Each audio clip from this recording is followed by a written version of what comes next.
Good evening and welcome back to Half Past History. This is the channel where history is told slowly.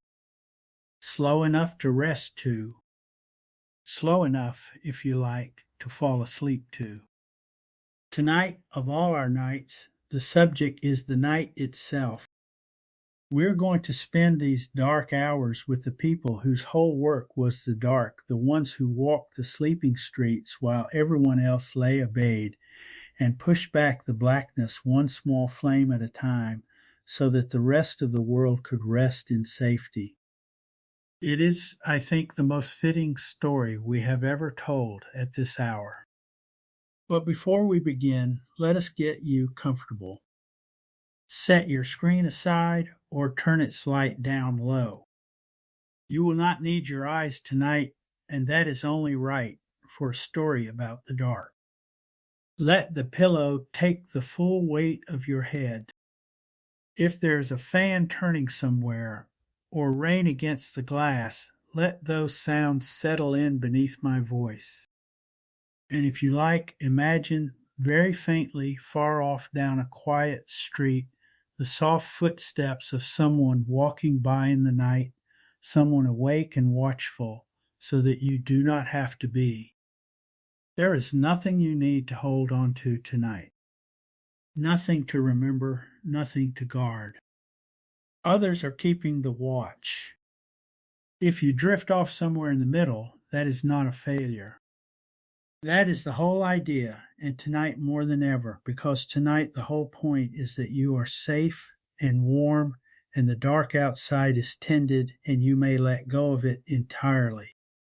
Take one slow breath in, and let it go. Good. Let us begin. Here's something we have almost completely forgotten, because it is so hard for us to imagine. For almost the whole of human history, the night was dark, truly dark. Not the night we know, with its street lamps and its glowing windows and the orange smudge of a city on the clouds. A real darkness, the kind that falls when the sun goes down over a world with no electric light of any kind, no switch to flick, nothing. When night came to an old town, it came absolutely. The streets became black canyons where you could not see your own hand, where every doorway might hide anything, where a person out after dark carried their own little light or else stumbled and groped and feared. For most of history, night was not a time. It was a place, and a dangerous one, and when the light failed, honest people bolted their doors and stayed inside until morning, and left the darkness to the things that moved in it. We flick a switch and forget all of that in an instant. But the safe, lit, easy night that we take so completely for granted did not simply happen, and it did not come from a switch. It was made. It was made night after night by hand by a small army of ordinary people who went out into the dark on purpose when everyone else was going in and lit it, and by another older kind of person who walked the black streets through the whole of the night, watching so that the sleeping town would come safe to morning. Two figures out in the dark while the world slept. The lamplighter who came at dusk with a pole and a ladder and a little flame, and touched the street lamps one by one into a soft golden glow, and turned the fearful black canyon into a warm and walkable place. And the watchman, older than the lamplighter by centuries, who paced the streets all night long with his lantern and his rattle, calling out the hours, so that a person lying awake in the dark could hear a human voice pass beneath the window and know that someone out there was keeping watch. These are the people who kept the night. We have forgotten them almost entirely because they worked while we slept, which was exactly the point. Tonight, we are going to remember them. We are going to walk the dark streets with them, from the first flame at dusk to the gray of dawn, and learn what it actually meant to hold back the darkness for a living in the long centuries before the night learned to light itself. Here is the road ahead of us tonight. We will start in the real darkness, the world before the lamps, so that you can feel what was at stake. Then we will watch the miracle arrive, the coming of the gaslight and the crowds who gathered just to see a street glow. We will meet the lamplighter and learn his simple, beautiful tools and walk his whole round with him, from the lighting at dusk to the snuffing at dawn. Then we will step back in time to meet the older guardian of the dark, the night watchman, and hear him call the hours, which may be the most comforting sound in this entire channel. We will meet a famous American who improved both the lamp and the watch, whose face you have very likely handled today. We will see the lamplighter through the eyes of a child for whom he was a kind of magic. And then gently we will watch both of these night figures fade as the police came and the electric light came and the darkness at last learned to tend itself. And near the end, if you are still awake, there are two quiet gifts waiting. One is a small poem written by a sickly child who worshipped the lamplighter that has kept his memory warm for well over a century. The other is the surprising truth that in one great city the lamps are burning still, and a handful of lamplighters walk their rounds to this very night. If these slow journeys into the past bring you any peace, a like helps other tired minds find this quiet harbor, and subscribing means you will never miss an evening. And if you feel like it, leave a comment and tell me where in the world you are tonight and what hour it is where you are. It is a comfort on a channel about the night to know how many of us are out here in the dark together. But there is no hurry about any of that. The lamplighter never hurried. He had his whole route and all the falling evening to walk it. So settle deeper into your pillow now. The sun is going down over an old city a very long time ago. The shadows are pooling in the streets. And somewhere, a man is lifting a long pole onto his shoulder and setting out to light the dark. Let us go with him. Let us begin by standing in the old darkness for a moment, because everything tonight is measured against it. Picture a city, any city, a few hundred years ago, as the last of the daylight drains away. There are no lamps in the streets. None. When the sun is gone, the only light in the whole town is what leaks from a shuttered window here and there, or spills from the door of a tavern, small warm islands in an ocean of black. Between them, the streets are pits of darkness. The lanes twist and the buildings lean, and the night pours into all of it and fills it up completely, and a person standing in the middle of a street cannot see the walls on either side, cannot see the ground, cannot see a hand held up before their own face. To go out into that was a real and considered risk. You might walk into a wall or a post, or fall down a stair, or into the open cellar hatch that some careless shopkeeper had left agape, or into the filthy open drain that ran down the middle of the way. And worse than the accidents were the people. The dark was where the robbers waited, and the footpads, and every kind of trouble, because the dark hid them perfectly, and the honest folk could not see them coming. So the honest folk, on the whole, did not go out. When night fell, a town closed itself like a flower. Doors were bolted, shutters barred, and everyone who could stayed within until the blessed gray of morning. There were only a few ways to move through such a night. The rich could hire Link Boy, a poor lad who ran ahead carrying a flaming torch of pitch and tow, lighting the way for a coin, though the link boys had a dark reputation of their own, for it was said some of them would lead a trusting gentleman not home but straight into the arms of the robbers who were their friends.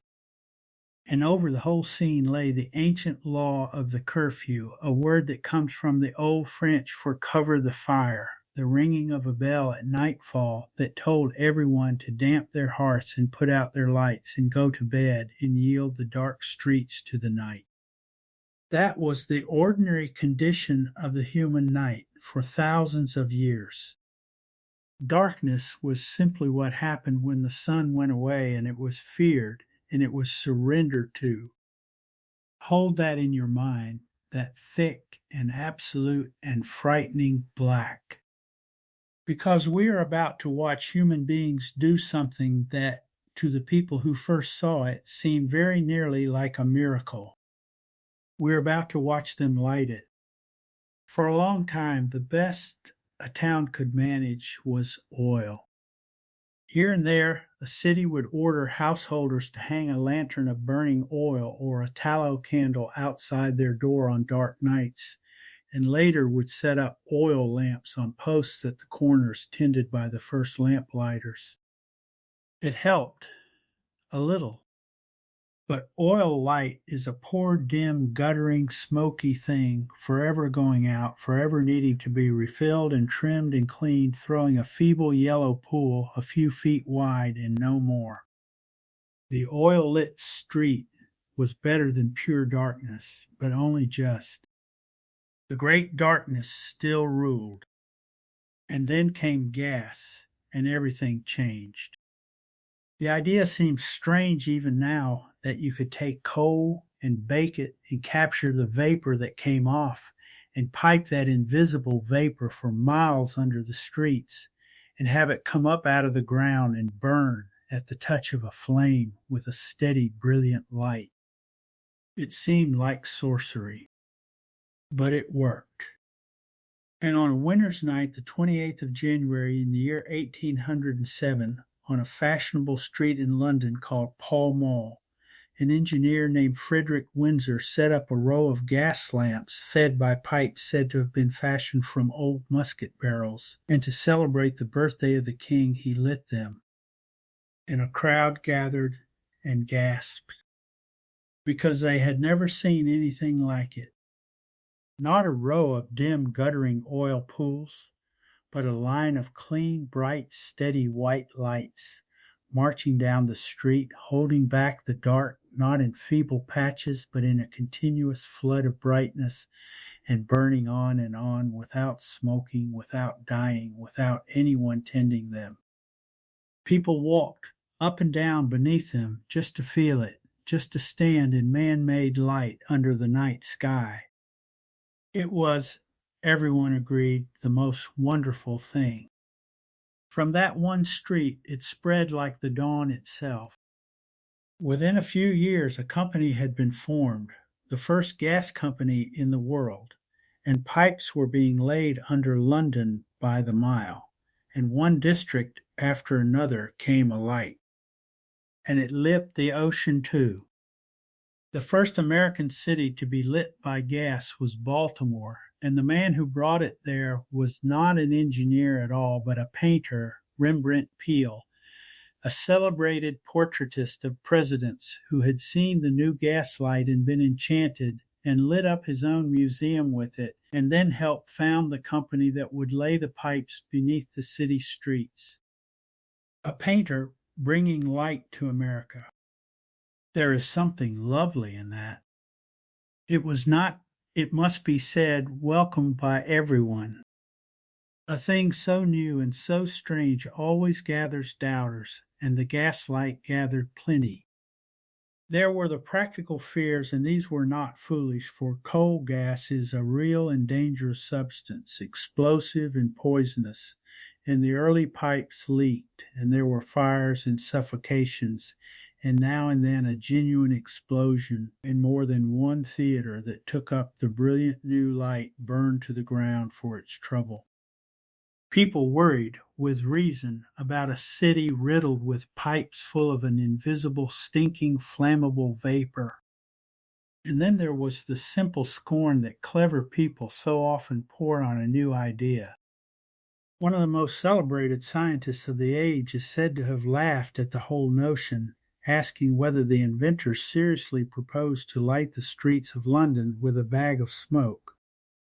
And the men who made their fortunes from the old way, the whaling merchants whose oil had lit the lamps of the world for generations, fought the gas bitterly, for they could see in that steady, bright flame the end of their trade.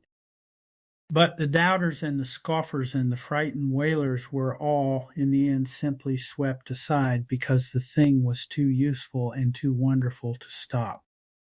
And it did far more than merely make the streets safe to walk.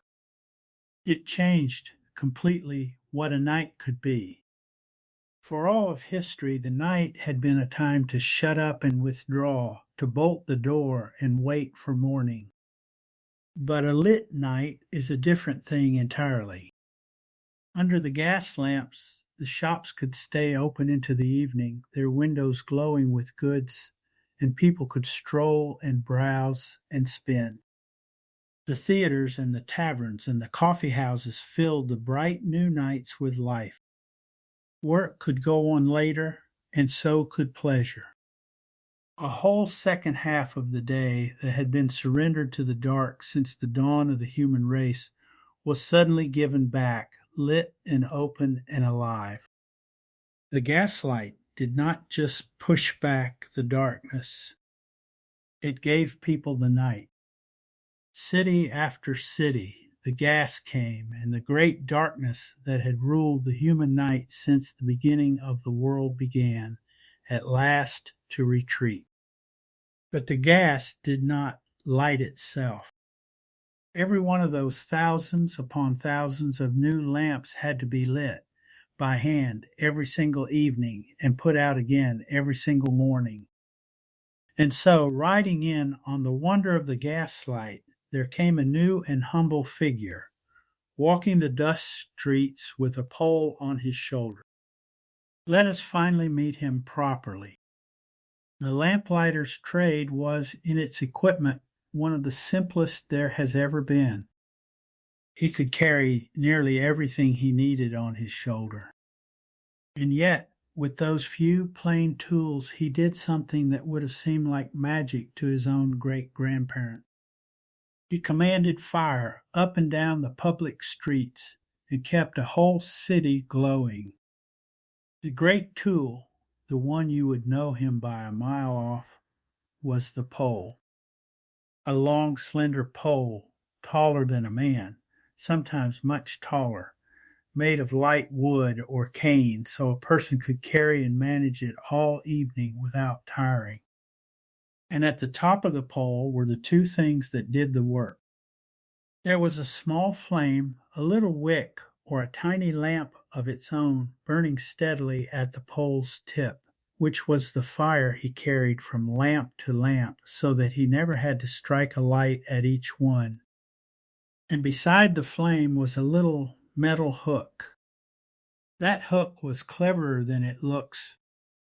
When he reached up to a gas lamp with his pole, he used the hook first to catch a small chain or a little lever inside the lamp and turn the gas on so that the gas began to hiss quietly out of the burner.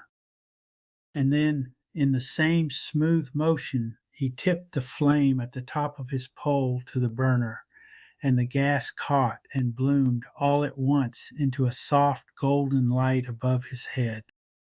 On and walk and up and the hook and the flame and on. In the morning he did it all in reverse, reaching up with the hook to shut the little valve and put the lamp back to sleep. That was the whole art of it in the hands. A flame and a hook on the end of a long pole. The one other thing he often carried or kept nearby on his route was a ladder, because a lamp is a small machine and small machines need tending.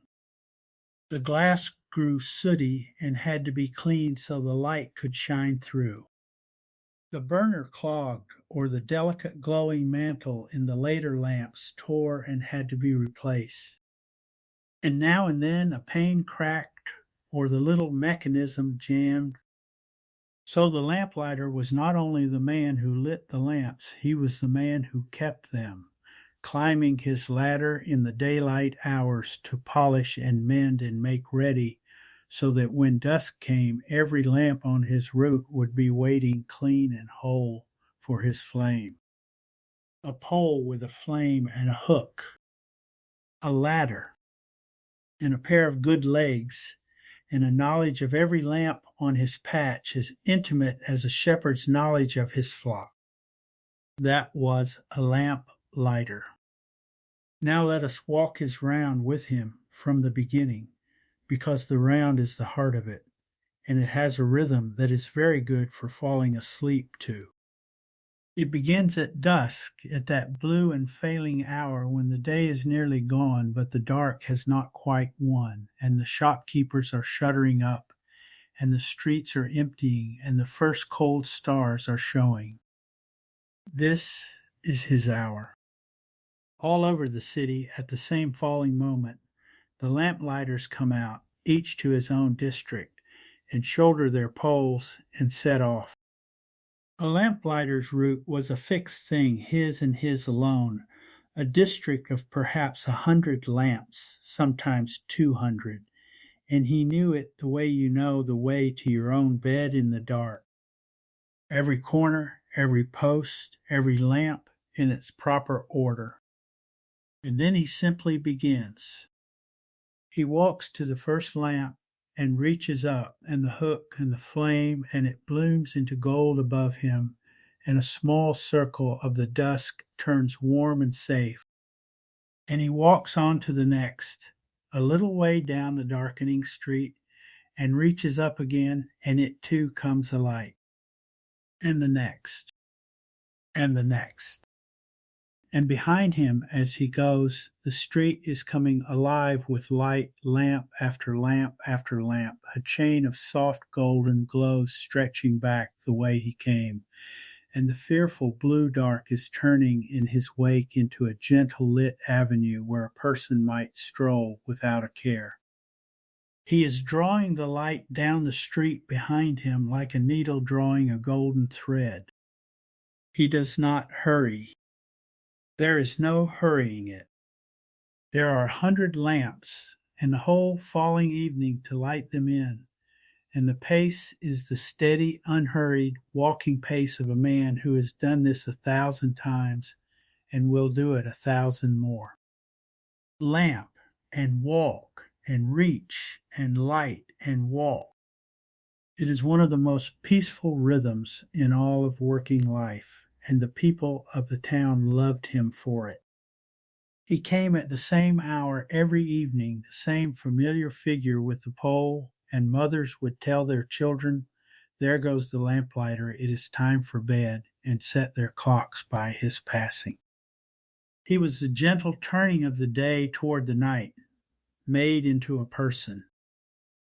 And because he walked the same streets at the same hour, day upon day, year upon year, the lamplighter came to belong to his neighborhood in a way that few workers ever do.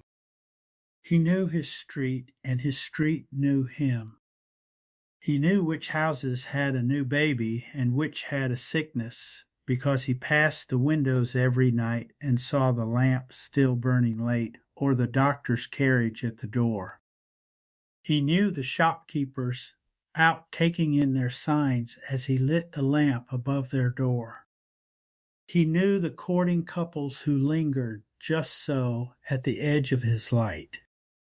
He exchanged a word here and a nod there, the same faces evening after evening, and he became a fixture of the street as much as the lamps themselves, a piece of the neighborhood's own clockwork, as dependable as the sunset he walked in on. When at last an old lamplighter retired or died, the street felt it, the way you feel the loss of any small daily certainty you had never quite thought about until it was gone. The new man lit the same lamps, but he was not their lamplighter, not yet, not until the years had made him so. And he came, remember, in every weather, because the lamps did not care about the rain. On the soft evenings of summer, when the light lingered and the air was warm, his round was as pleasant a walk as a person could ask for. But there were the other nights too, the bitter nights of deep winter when he came out into a wind that cut through every coat and worked his cold fingers on the pole and lit the lamps in driving sleet that hissed against the hot glass, his breath smoking, his feet aching on the frozen stones. There were the nights of fog, that famous choking fog of the old cities, when the gaslight could barely pierce the murk and each lamp was only a dim halo in a wall of gray, and the lamplighter moved through it like a ghost, finding his lamps as much by memory as by sight. And there were the nights of rain, endless cold rain, when he walked his whole 100 lamps, soaked to the skin because the town still needed its light, whether the weather was kind or not. He complained, one imagines, as all workers do. But he came. Every evening in every weather, faithful as the dusk itself, the lamplighter came and the lamps were lit, and the town was never once left in the dark. There's a quiet heroism in that steadiness that nobody ever thought to praise. And then, in the small hours before morning, or at the first gray hint of dawn, he came back. The snuffing round. Out again into the cold, quiet streets, walking the same route in reverse, reaching up to each lamp with the hook and turning it off, so that one by one the golden glows winked out, and the light drained back out of the streets, and the town was handed gently back to the daylight that was coming. He put the city to bed at dawn as tenderly as he had woken it at dusk. And then, his own long night's work finally done, as the rest of the world was rising and yawning and starting its day, the lamplighter at last went home and drew his own curtains against the growing light and slept. The lamplighter lit the night. But there was an older figure, far older, who guarded it and who was already ancient when the first gas lamp ever flickered. The night watchman. Long before there were lamps in the streets and long before there was anything we would recognize as a police force, the town still had to be protected through the dark hours, and the way this was done for many centuries was called the watch. Its roots run very deep all the way back into the Middle Ages and beyond. In the old towns, a town with walls and gates, the coming of night was a serious business, for the gates had to be shut and guarded against whatever might come out of the dark countryside, and a fire had to be watched for, and the peace of the sleeping streets had to be kept.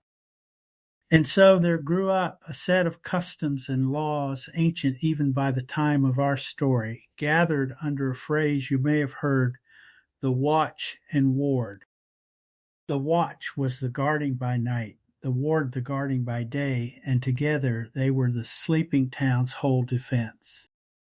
In its oldest form, the watch was not a job at all, but a duty, a thing every able townsman owed to his neighbors, each taking his turn to stand the night, to guard the gate, to walk the walls. And bound up with it was another old custom with a wonderful name, the hue and cry, the rule that when a watchman or anyone else spotted a wrongdoer in the night and raised the alarm, shouting and rattling and rousing the street, then every man who heard it was bound by law to tumble out of his bed and join the chase. The whole town became, for a few minutes, its own police force, pouring out into the... It was rough, and it was ancient, and for small, tight-knit towns, for a very long time, it more or less worked. But over the centuries, as the towns grew and the old shared duty grew irksome, it hardened, in most places, into a job. The turn that every man had once taken himself became a thing you could pay a poorer man to do in your place, and so there emerged the night watchman proper, the man who was paid or half paid to stay awake through the darkness while the rest of the town slept, and to walk the streets and to watch. Picture him. He is very often an older man, past the age for harder work. He wears a great heavy coat against the cold of the long nights. He carries a lantern, a horn lantern or a candle lantern, throwing its little pool of light before him. He carries a stout staff or a truncheon in case of trouble, and he carries, most characteristically, a wooden rattle, a whirling, clacking noise-maker that he could spin to raise a tremendous racket and call for help if he came upon a fire or a burglary or a fight, so that the neighbors and the other watchmen would come running. And in many towns he had a watch box, a little wooden sentry box on a corner where he could shelter from the rain and the wind between his rounds. And calling the hours, which we will come to in a moment, was far from his only task. The watchman was the sleeping town's one set of open eyes, and a great deal rested on them.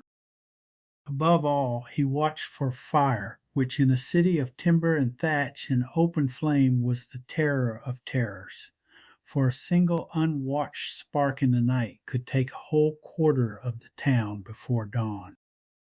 The watchman, walking his rounds, was the one who might smell the first smoke or see the first glow in a window and spin his rattle and rouse the street while the fire was still small enough to fight. He tried the doors of the shops and warehouses as he passed to make sure they were locked and no thief was at work within. He moved along the drunk who had fallen asleep in a doorway where the cold might kill him. He challenged the stranger abroad at a suspicious hour. He was in one weary elderly package, the fire brigade and the police and the lost and found in the friendly eye of the whole dark town, and he did it night after night after night for very little money and even less thanks. In England, these watchmen picked up a nickname that has stuck to them in the history books. They were called Charlies, a name said to come from an old law passed in the reign of King Charles II, who had tried to put the whole tottering system on a firmer footing. And it must be said that the Charlies did not always have a heroic reputation. Many were old, and some were feeble, and a few were fond of a warm tavern and a doze in the watchbox, and the young bloods of the town thought it great sport to tip a sleeping watchman over, box and all. They were mocked, the Charlies, in 100 cartoons and jokes. But we should be gentle with them here in the dark, because whatever their failings, they were what there was. They were the one waking presence in the sleeping town. When you bolted your door and blew out your candle and lay down in the black, the watchman was the person, the only person, who was awake and out there on your behalf, walking past your window in the cold, carrying his little light through the dark so that you did not have to. And he did one thing more, one small and beautiful thing that is the reason he belongs on this channel above almost any figure we have ever met. He called the hours. All through the night, every hour on the hour, as he walked his rounds, the watchman would stop and lift his voice and call out into the dark for anyone lying awake to hear. He would call the time, and he would call the weather, and then he would give the words that everyone remembers, the words that have echoed down through 2 centuries of stories and films until we all somehow know them without knowing where we learned them. Some version of past 3 o'clock and all is well. Think for a moment about what that meant to the people who heard it. You are lying in your bed in a pitch-black city a few hundred years ago. Perhaps you cannot sleep. Perhaps a child of yours is sick, or you are worried, or you are simply awake in the small hours the way we all sometimes are, staring into the dark, feeling very alone. And then, faint at first and then closer, you hear footsteps in the street below. Slow, even, unhurried footsteps. And a human voice, rises up out of the darkness beneath your window. Past 3 o'clock, a cold and frosty morning, and all is well. All is well. There is someone out there. Someone is awake and watching and walking the dark so that you can sleep. The town is being kept. Nothing is wrong. It is 3 o'clock, and it is cold, and all is well. And the footsteps move on, and the voice grows faint again, carrying its small comfort onto the next street and the next sleepless soul, and you let your breath out, and your eyes close, and you sink back down toward sleep because the watchman has told you that you may. There has rarely been a kinder sound in all of human history than that. A stranger, in the cold, in the dark, at 3 in the morning, calling out to people he will never meet that they are safe and they may rest. If you take only one thing from tonight into your sleep, let it be that voice beneath the window, because it is calling to you too. It is very late, and the dark outside is tended, and someone is keeping the watch, and all tonight is well. Both halves of tonight's story, the lamp and the watch, were touched and improved by the same remarkable American, a man whose face you have very likely held in your hand this week because it is printed on the $100 bill. Benjamin Franklin. Franklin, among his 1,000 other curiosities, was fascinated by the practical business of lighting a city, and he brought to it, as he brought to everything, a restless, improving mind. In his day, the fine street lamps of London and Paris were made as glass globes, a single round bubble of glass around the flame, and Franklin, walking those cities, noticed a flaw that everyone else had simply put up with. The globes filled up with smoke.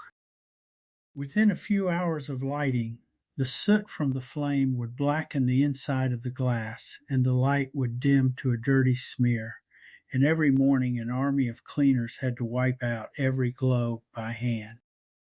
And if a globe cracked from a stone or an accident, the whole round bubble was ruined and had to be replaced entire. So Franklin designed a better lamp and set it up in his own city of Philadelphia.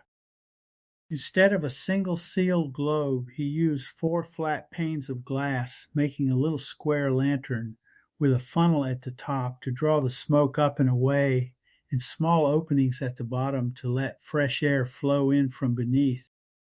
And it worked beautifully. The smoke, instead of collecting inside the glass, was drawn up and out through the funnel, so the lamp, in Franklin's own contented words, continued bright till morning. And if some accident should crack the glass, why, it broke only a single flat pane, cheap and quick to slip in a new one instead of a whole costly globe. It is such a small thing, 4 flat panes instead of a bubble. But it is Franklin all over, that patient noticing of a small daily annoyance that everyone else endured, and the quiet cleverness that made it better. And there is a deeper thread here, worth pulling on gently, for it ties the whole night together. This same Benjamin Franklin, who fussed over the smoke in a street lamp, was also the man who, more famously than almost anything else in early American life, went out into a storm and drew lightning down from the sky, and proved that the terrible fire of the heavens and the small mysterious spark he could make with his machines were one and the same thing. Electricity.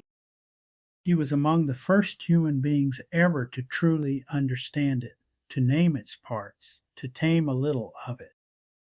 And here's the quiet marvel of it. The very force that Franklin was among the first to grasp, that strange invisible fire he pulled from the clouds, would one day, long after he was gone, become the electric light. And the electric light in its turn would be the very thing that finally ended the lamplighter and the gas lamp in this whole gentle world of the flame carried on a pole. So the man who improved the street lamp also, in a way he could never have imagined, lit the fuse that would one day retire it. But all of that lay a century and more ahead. In his own evening, Franklin simply had a better lamp, burning bright till morning on a Philadelphia street. And the watch. Years earlier, as a young man in Philadelphia, Franklin had turned his attention to the sorry state of the city's night watch and found it a mess. The way it worked, each ward's constable was supposed to gather householders to take their turns on watch, but in practice a householder could pay a small fee, 6 shillings, to be let off, and the constable pocketed the fees and hired whatever ragged, sleepy, unreliable men he could find on the cheap to do the actual watching, and kept the difference. It was a bad system, unfair and useless at once. So Franklin, in his methodical way, wrote it all up and proposed a better plan to hire proper, steady, paid watchmen who would do it as a real job and to fund them fairly, with a tax that fell on each household in proportion to the property it had to protect, so that the rich merchant with much to guard paid more than the poor widow with little. It took years, as sensible reforms always do, but in time his plan became the law. The same mind that gave Philadelphia a brighter street lamp gave it a fairer, better watch. Both of tonight's guardians of the dark, made a little better by the man on the $100 bill.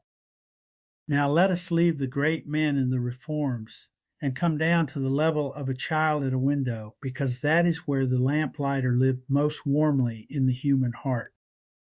To a grown person, tired and busy, the lamplighter was a useful public servant and easily overlooked. But to a child, the lamplighter was something close to magic. Think of how it must have seemed. You are small, and it is the end of the day, and the light is going, and you are perhaps a little afraid of the coming dark, as small children so often are. And then, at the same hour every single evening, faithful as the turning of the earth, a man comes walking up the street with a long pole over his shoulder. And you climb up to the window to watch, because you have learned that something wonderful is about to happen. He stops beneath the lamp outside your house. He reaches up with his pole, and light, warm, golden light blooms into being in the dark, just like that, at the touch of his wand.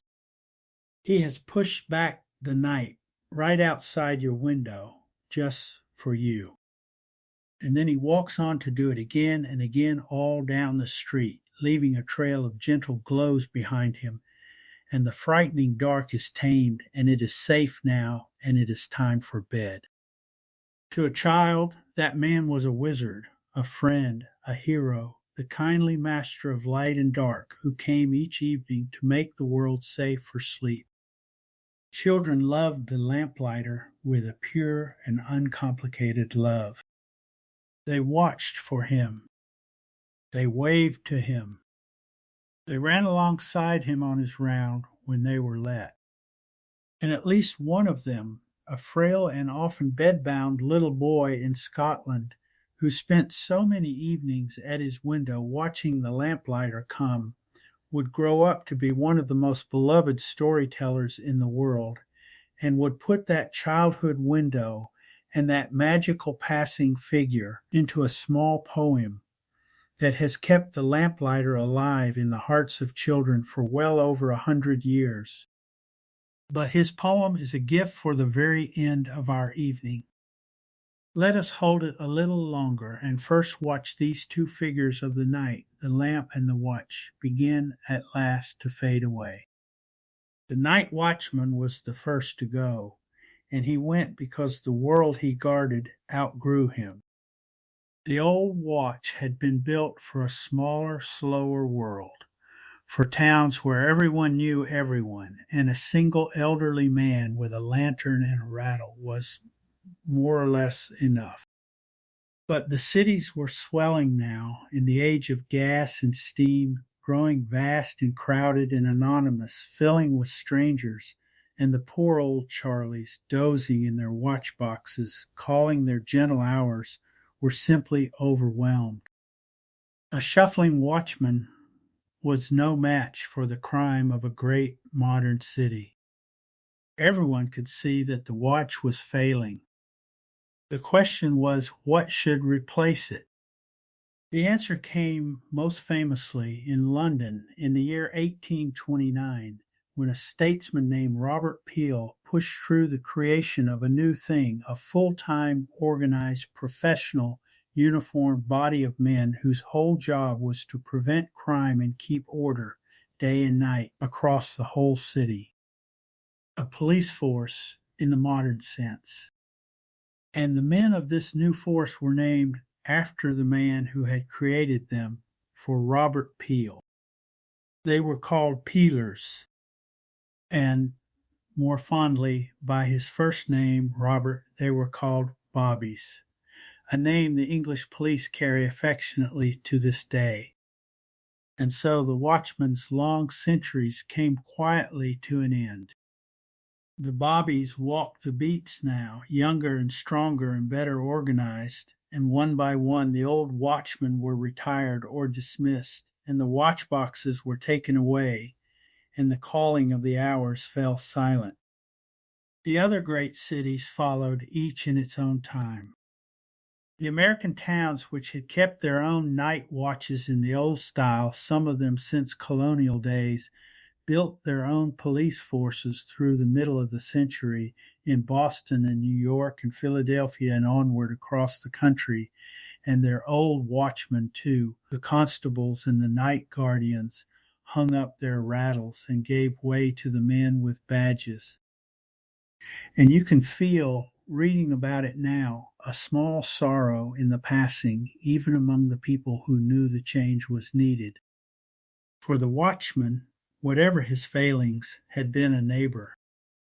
He had known the street.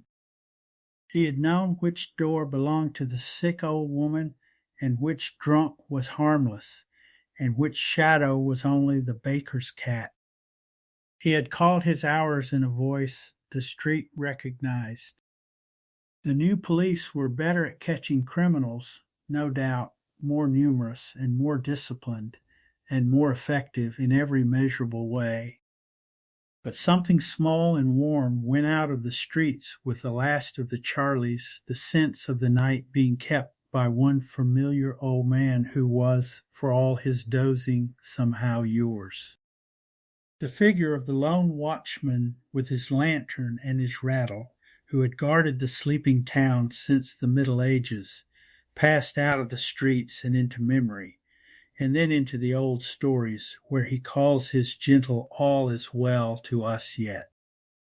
The lamplighter lasted longer because there were so very many lamps, and for a good while nothing could light them but a human hand.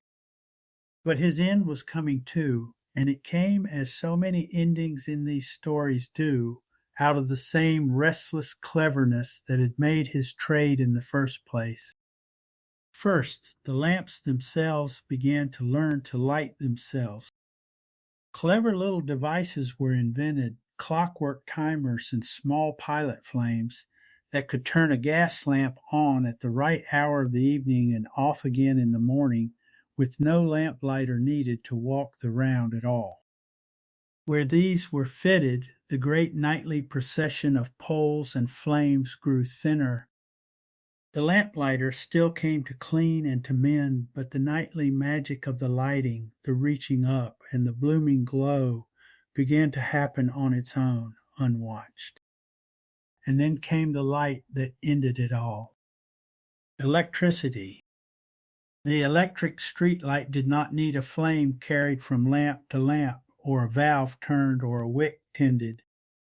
It needed only a switch thrown somewhere far away, and a whole city's lights would spring on together in an instant, brilliant and cold and effortless, and stay on all night without a soul to tend them, and wink off together at dawn. It was better by every practical measure. It was brighter and cheaper and safer, and it asked nothing of anyone. And it made the lamplighter, that patient figure who had pushed back the dark by hand for 100 years and more, completely unnecessary. He did not vanish all at once. For decades in this town and that, the gas lamp still burned, and the lamplighter still walked his round, growing rarer year by year, a fond and old-fashioned sight.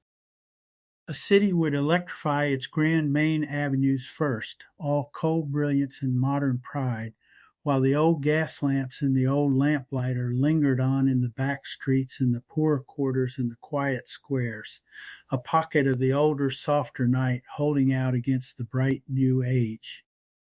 Children who grew up in those decades would remember all their lives the last of the lamplighters, the old man with the pole who still came at dusk to their particular street, already a figure from a vanishing world even as they watched him, and they would tell their own grandchildren long after that they had seen him, the real thing, the man who lit the lamps by hand. But the tide was one way only. The switch beat the flame, as the switch always does, and one by one, town by town, and street by street, the lamplighters put up their poles for the last time and went home, and the gas lamps were pulled down or wired for electricity, and the streets they had tended so faithfully now lit themselves and needed no one and did not notice they were gone. And the lamplighter was not the only figure of the dark hours to be quietly retired by a small machine. There was another, and he is worth a moment, because he is his cousin and just as forgotten. In the great industrial towns, where thousands of workers had to be at the mill or the factory by a fixed early hour long before dawn in winter, there was the problem of waking them. There were as yet no cheap alarm clocks. And so there arose a trade with one of the most wonderful names in all of working history, the knocker-up. For a small weekly fee, the knocker-up walked the dark streets in the small hours before the dawn, carrying of all things a long pole, and with it he would reach up and tap gently but insistently on the upstairs bedroom windows of his clients, rap, rap, rap, until a sleepy face appeared to show that they were awake, and then he moved on to the next window and the next, waking the working town one sleeper at a time.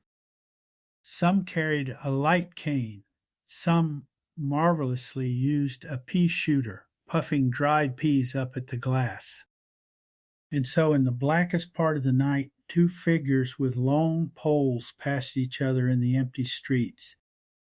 The lamplighter, coming to the end of his long watch, going home to sleep at last, and the knocker-up just starting his going out to wake the world.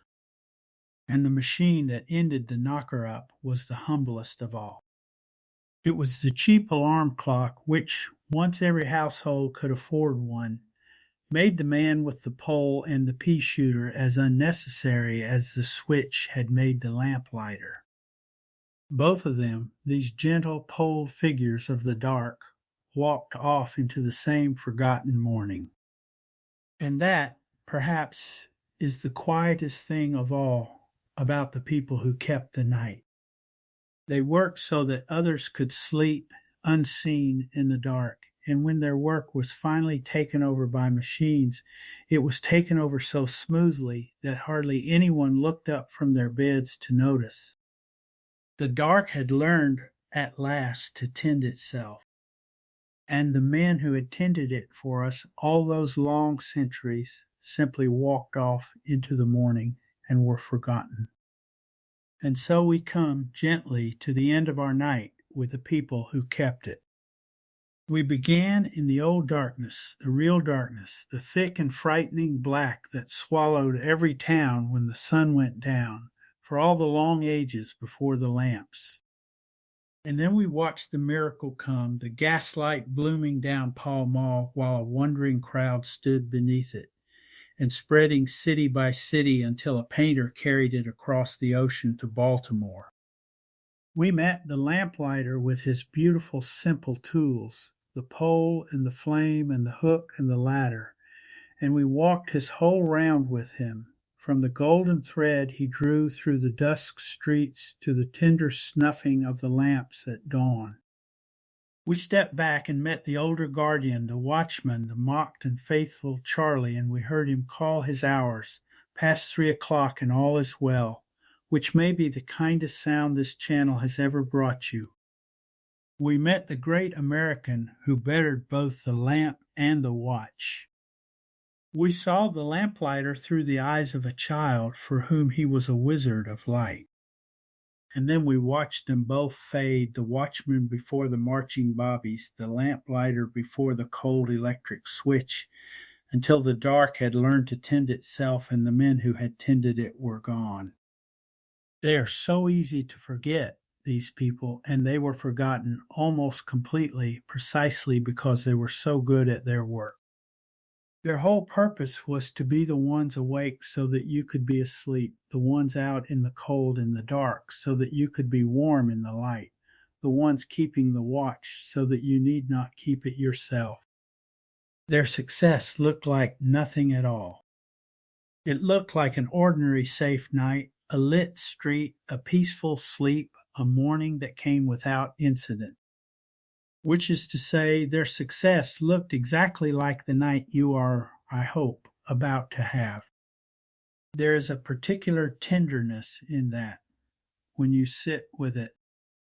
Nearly every other kind of worker we have ever met on this channel could point to something and say, I made that.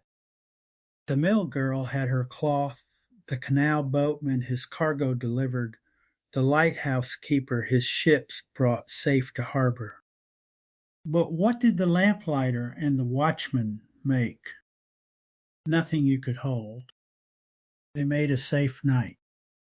They made an absence of fear, an absence of darkness, an absence of harm. Their whole life's work was to make sure that nothing happened, that the night passed quietly, that everyone woke in the morning exactly as safe as they had lain down. And a life spent making sure that nothing bad happens is the most thankless work there is, because when you succeed, there is nothing to show for it at all. Just another ordinary morning. Just a town that slept well and never knew why. So let us give them, before we sleep, the small remembrance they are owed. Every time you have walked home under a streetlight without a thought of fear, every time you have lain in your warm bed and heard the night outside and felt, without even naming it, that you were safe, that it was tended, that you could let go and sleep. Every easy, lit, guarded, ordinary night of your whole life is the gift of the people who once did that work by hand. The lamplighter with his pole, the watchman with his lantern and his gentle cry. They pushed the great darkness back, one flame and one footstep at a time, so that the rest of us could rest. It is time now to let them do it one more time for you. From all of us here at Half Past History, thank you for spending this night with the keepers of the dark. Sleep well. The lamps are lit and the watch is kept, and all is well. And yet, if you are still here with me, still just this side of sleep, stay a moment longer. because a story like this one leaves two small gifts behind, and I would like to give them to you before the lamp goes out. One is that little poem I promised you from the child at the window. The other is the surprising, comforting truth that in one great city the lamps are burning still. Neither will keep you awake. Both are meant to be heard with your eyes already closed. The first gift is the poem and the child who wrote it. His name was Robert Louis Stevenson, and he would grow up to write some of the most beloved adventures in the language, tales of treasure islands and kidnapped boys and a strange doctor and his darker self. But he began as a small, sickly, often bedridden child in the grey city of Edinburgh, a boy who spent a great many evenings too ill to play, propped up at his nursery window, watching the world outside go about its business in the falling light. And one of the things he watched for evening after evening was the lamplighter. In Scotland, they had a fond name for the lamplighter. They called him Leerie. And when Stevenson was a grown man, he gathered up the small bright memories of his childhood into a little book of poems called A Child's Garden of Verses, and among them he set down the one we have been saving, a child's whole heart offered up to the man who lit the lamps. It goes in part like this. My tea is nearly ready, and the sun has left the sky. It is time to take the window to see Leerie going by. For every night at tea time, and before you take your seat, with lantern and with ladder he comes posting up the street. And then the child lists, as children do, all the grand things his friends will grow up to be. One will be a driver, and one will go to sea, and his own papa is a banker, and as rich as he can be. But the child himself wants none of those grand things. He wants only one thing in all the world, and it is the last line of the poem, and is one of the sweetest wishes ever written down.